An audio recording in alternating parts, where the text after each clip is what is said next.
Bonjour à tous et bienvenue sur le podcast des plongeurs Padawan. Aujourd'hui, nous avons le plaisir d'accueillir le docteur Véronique Vénick-Owen, qui est chirurgien gynécologue, spécialiste du cancer du sein, mais aussi plongeuse. Bonjour Véronique. Bonjour.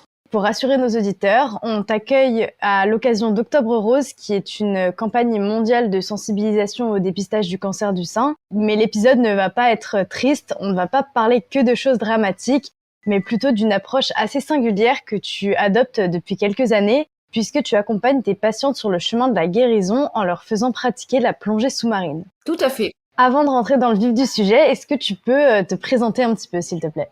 Alors, comme tu l'as dit, moi je suis le docteur Véronique Vénick-Owen, je suis chirurgien gynécologue à Aix-en-Provence et spécialisée dans le cancer du sein, mais aussi je suis plongeuse niveau 3, et je suis engagée auprès de mes patientes parce que je pense que l'on peut les traiter autrement et différemment, bien sûr avec les méthodes traditionnelles, mais aussi apporter un plus avec d'autres méthodes, dont la plongée sous-marine en bouteille. Est-ce que tu pourrais nous donner quelques chiffres sur le nombre de cancers du sein en France ? Ce qui est le plus marquant, c'est de dire que 3 et presque 4 femmes sur 10 seront atteintes d'un cancer du sein, ce qui fait le premier cancer chez la femme.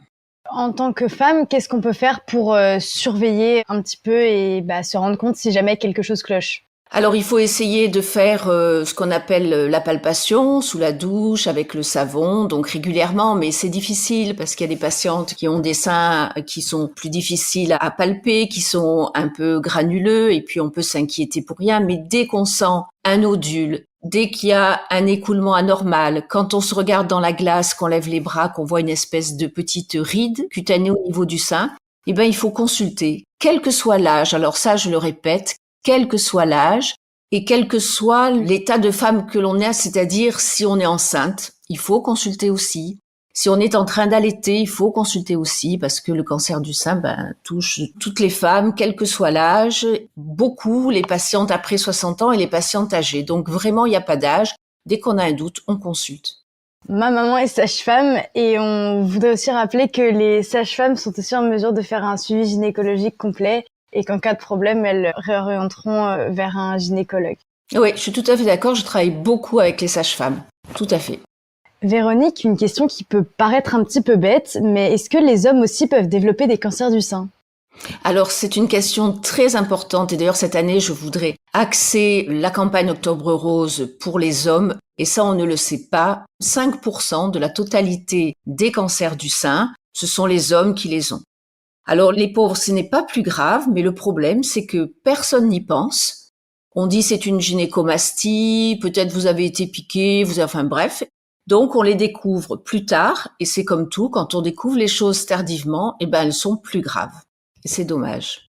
Et donc, si un homme découvre quelque chose, quel médecin il doit aller voir ? Alors, son médecin généraliste, peut-être en premier, et puis sinon, un chirurgien gynécologue. Moi, j'opère les hommes. J'en ai pas beaucoup, bien sûr, mais j'opère les hommes. J'ai chouchoute parce que je n'en ai pas beaucoup. Est-ce que les déodorants qu'on s'applique sur les aisselles peuvent être mauvais ? Alors ça, on en a beaucoup parlé. Il y a une grande étude qui a été faite par le Centre anticancéreux de Nancy, les déodorants, qu'ils aient des sels d'alumine, parce que c'est ce qui marche dans le côté déodorant, qu'ils aient de l'alcool ou pas d'alcool, ne donnent pas le cancer du sein. Hélas, dans le cancer du sein, il n'y a pas de facteur de risque, si ce n'est l'héritage, c'est-à-dire si on a la grand-mère, la mère, la sœur, voilà les cancers familiaux, mais les cancers familiaux, c'est 3 à 4% de la totalité des cancers du sein. Alors c'est très frustrant parce que on n'a pas de prévention, si ce n'est de faire des mammographies régulièrement, tous les 2 ans, pour le cancer du sein. Est-ce qu'il est possible de plonger avec des implants mammaires ? Est-ce qu'il y a par exemple des restrictions de profondeur ou est-ce que ça change rien ? Non, rien du tout. Ça change rien du tout. Après une chimiothérapie ou une radiothérapie, est-ce qu'il y a un temps pendant lequel les patientes ne peuvent pas plonger ou est-ce qu'elles peuvent direct s'y remettre ? Alors ça va dépendre des patientes. Pour la chimiothérapie, ça fatigue. Il y a quand même un moment après la chimiothérapie, les patientes, peut-être 48 heures après ou une semaine, sont fatiguées. Elles le ressentent, c'est comme nous, même sans chimiothérapie, il y a des jours où on doit plonger, puis on se dit non, je suis trop fatiguée, je vais pas y aller. Donc il faut vraiment qu'elles s'écoutent, mais il n'y a pas de contre-indication. Vers la fin de la radiothérapie, le sein est un peu démacié, peut-être un peu douloureux. Donc, mettre la combinaison et le gilet, ça peut un petit peu gêner, mais c'est tout. Après, c'est vraiment comme elles le ressentent. Ok. Comment est-ce que tu as décidé de faire rentrer la plongée dans ta pratique médicale avec tes patientes? Moi, je suis plongeuse, donc je suis très bien. Après les plongées, j'aime beaucoup. D'un moment, j'ai envie de replonger. Et pas cet été, mais l'été d'avant, je suis allée plonger donc en Polynésie à Fakarava. Et le directeur du club m'a dit tiens, tu t'occupes du cancer du sein. Est-ce que tu connais Mathieu Coulanges, qui est le patron de la médecine hyperbare à Marseille, parce qu'il a fait une étude sur les traumatismes et plongées sous-marines. Alors dès que je suis rentrée, je suis allée voir Mathieu Coulanges. On a vu ses travaux, ses études, et il a fait des travaux donc sur beaucoup de personnes qui ont eu des traumatismes. Alors il a fait sur les rescapés du Bataclan, il a fait sur les soldats, il a fait sur les gens ayant un cancer. Maintenant, il s'occupe du burn-out des soignants. Et je me suis dit, tiens, puisque moi j'ai la population, j'ai beaucoup de patientes qui ont un cancer du sein et c'est un véritable traumatisme, je vais faire un groupe de patientes qui vont donc à l'année passer leur niveau 1 et faire de la plongée sous-marine en bouteille. C'est marrant que tu nous parles de Mathieu Coulanges parce qu'on est en contact avec lui et qu'on aimerait essayer de proposer une petite série d'épisodes consacrés à la médecine hyperbare. Ah oui. On connaît les vertus de la pratique sportive en général, mais qu'est-ce que la plongée apporte de plus qu'un autre sport? Dans les études, il y avait 3 groupes. Il y en a qui faisaient de l'alpinisme, d'autres qui faisaient de la marche et de la plongée sous-marine en bouteille. Et tous les sports, bien sûr, apportent du bien-être, mais la plongée sous-marine en bouteille est largement au-dessus. Et là, c'est le fait de la respiration. Parce que quand on respire dans ce détendeur, dès qu'on immerge les personnes, ou que ce soit même dans une piscine, on respire forcément plus lentement, donc la fréquence respiratoire se met à diminuer et la fréquence cardiaque se met à diminuer. Et ça, c'est exactement les mêmes signes que dans la méditation. Donc ça met dans un état d'apaisement. Et d'ailleurs, au niveau cérébral, les centres du cerveau qui sont stimulés en méditation et en plongée sous-marine en bouteille sont les mêmes. Je précise toujours en bouteille, ce n'est pas l'apnée, Oui. En bouteille. Donc c'est la respiration qui fait la totalité des choses. En quelle année est-ce que tu as démarré ce protocole? L'année dernière, septembre l'année dernière. C'est tout récent. Oui, avec un premier groupe de patientes qui, à l'année, se sont préparés pour passer le niveau 1, c'est-à-dire 2 entraînements par mois en piscine, 1 entraînement en mer. Donc nous, on habite Marseille, donc ça fait qu'on peut plonger quasiment toute l'année. Quand même, la Méditerranée, parfois, est très froide. Et elles ont passé leur niveau 1 et on part donc en voyage d'études et thérapeutique début novembre. Et le deuxième groupe est commencé et on va démarrer là avec le deuxième groupe. Quels sont les critères qui permettent à une patiente d'entrer dans ce protocole? Il faut qu'elle ait un cancer du sein, qu'elle ait eu un cancer du sein et pas de contre-indication à la plongée sous-marine. Mais le cancer du sein et même les traitements du cancer du sein, chimiothérapie, radiothérapie, il y en a qui étaient en cours de traitement, ne sont pas des contre-indications. Ce sont des patientes qui n'ont pas d'insuffisance respiratoire ou d'insuffisance cardiaque ou d'asthme, etc. Donc certificat médical et les patientes peuvent venir. Les âges s'étalaient de mon dernier groupe de 32 ans à 68 ans. Et où est-ce que vous partez en voyage en novembre? On part au Cap-Vert.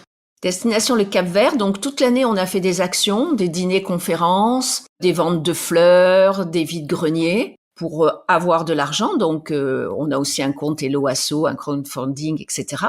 pour récolter des fonds pour pouvoir partir en voyage. Et le Cap-Vert, ce n'est pas très loin. Il n'y a pas beaucoup de décalage horaire. Ce n'est pas très cher et on fait des plongées qui sont intéressantes, mais pas que de la plongée, parce que ce sont quand même pas des plongeuses aguerries. Je ne vais pas faire 4 plongées par jour, comme l'Égypte, par exemple.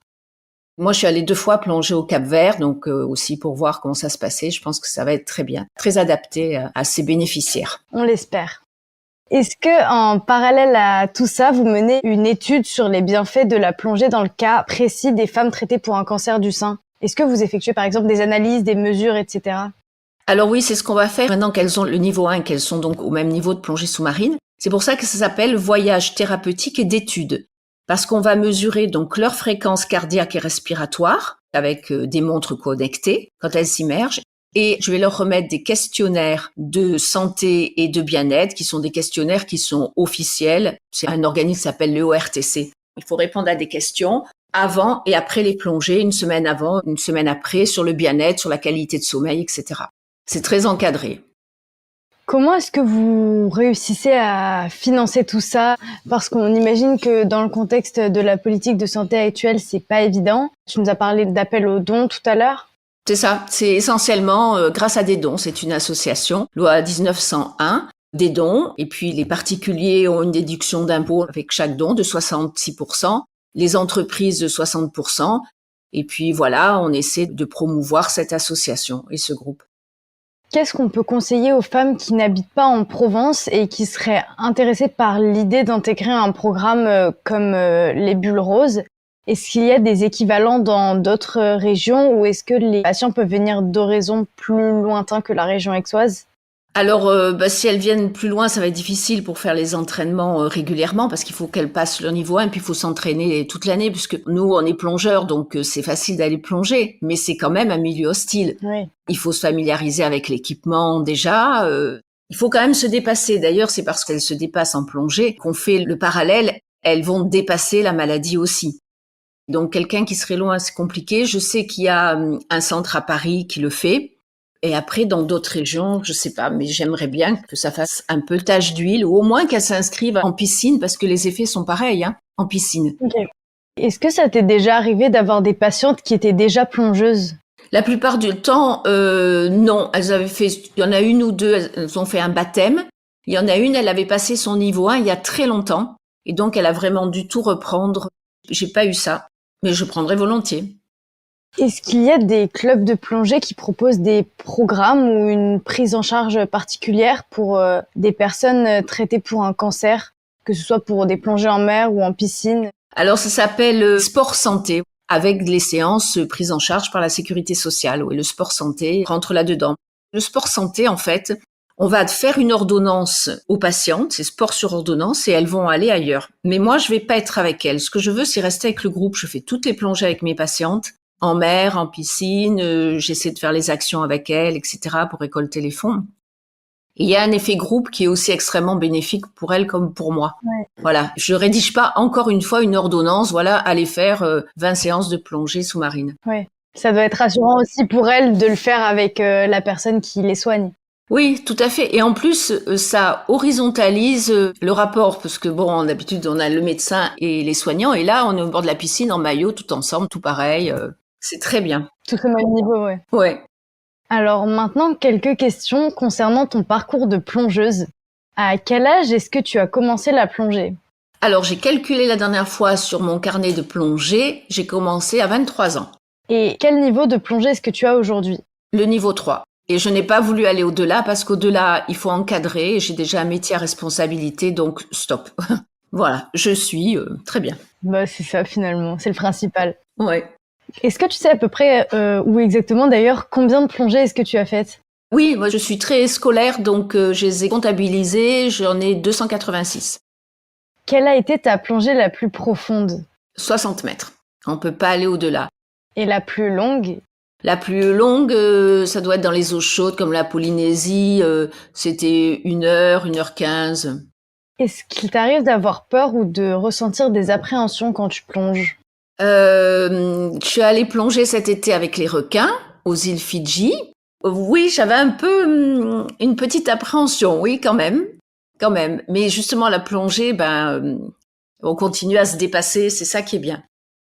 Est-ce que tu as une plongée favorite ou une plongée qui t'aurait particulièrement marquée? Alors, j'aimais bien le tombant d'une plongée qui est dans une île des Canaries. L'île, elle s'appelle El Hierro. Les Canaries, c'est facile d'accès, c'est pas loin, c'est 25 degrés l'eau, 25 degrés l'air toute l'année. Et ce tombant, il est en plein milieu. Il s'appelle El Barón et il est magnifique, il y a plein de poissons, etc.